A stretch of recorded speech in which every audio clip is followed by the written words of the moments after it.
Hello everyone, we are Harmannat Kaur and Vanya, first-year psychology students at lovely professional university. This is our academic project on India's water crisis. We will explore what water scarcity means, how geography shapes inequality, and why interstate water disputes matter. Beyond headlines, scarcity affects food, health, livelihoods, and dignity across India. Let's begin with what scarcity is and the forms it takes. Scarcity is not uniform. It appears as physical scarcity and economic scarcity. Physical scarcity means there simply is not enough water to meet demand, common in arid and semi-arid regions. Low rainfall, limited rivers and aquifers, and rain shadow zones reduce supply. Think deserts of Rajasthan or the rain shadow of the Western Ghats. Where nature's supply is scarce, conservation and efficiency are essential. Economic scarcity is human-made.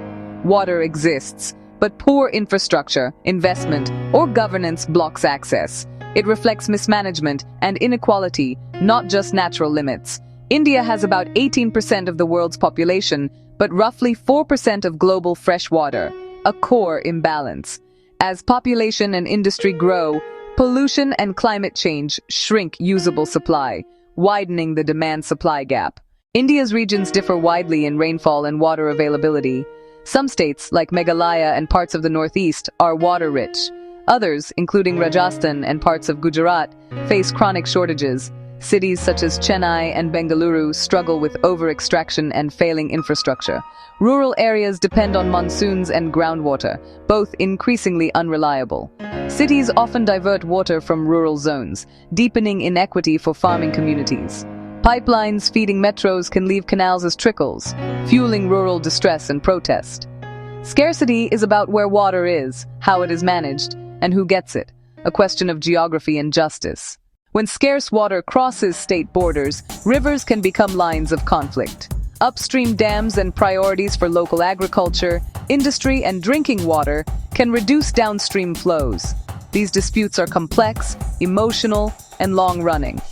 The Kaveri dispute between Karnataka and Tamil Nadu is among the most volatile, spanning decades. Tamil Nadu relies on Kaveri delta farming. Karnataka cites needs of its growing cities and farmers. At times, protests and strikes have escalated. The Krishna dispute spans Maharashtra, Karnataka, Telangana, and Andhra Pradesh. On the Yamuna, Delhi often alleges upstream curtailment, worsening summer shortages.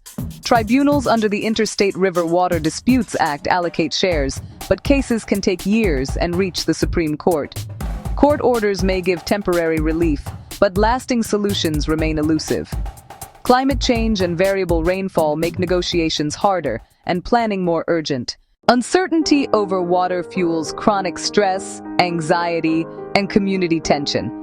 Failed rains and debts can trigger profound distress in farming households. In cities, the daily scramble for drinking, cooking, and sanitation is exhausting, especially for women managing water. Scarcity drives migration, strains urban systems, and weakens rural social bonds.